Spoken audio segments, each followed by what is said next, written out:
通部上新的统计，111年无伫安全帽啊发生的事故，第一名是台南，第二名是屏东。屏东的乡亲讲，因为屏东真热，戴安全帽啊真不方便。咱的记者实地到屏东街啊去看，规条路真正有袂少人拢无戴安全帽啊，阁有妈妈载囡仔去买中昼，嘛拢无戴，真危险。 来到街仔路，机车骑士来来往往，也毋过详细甲看，真侪人拢无戴安全帽。老母带着囡仔，两个人头壳顶拢空空，一直到两个人买好早顿要来离开，也是无看到安全帽。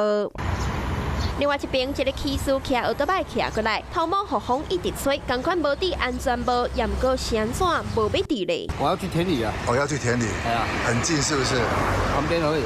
安全帽戴好，保护自己啊！好，这是安全问题啊！根据屏东县交通局的统计，111年无戴安全帽受伤或者是死亡的事故有1230件，规年度总共处地检数是25465件，到今年正月到4月处地检数已经到9259件。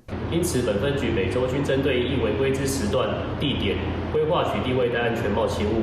以全国来看，无戴安全帽或者是无下安全带造成的事故，第一名是台南，第二名是屏东，死亡的件数有到23件。警方就来表示，会加强来呼吁，车民众骑奥多摆一定爱戴安全帽，降低车祸伤害。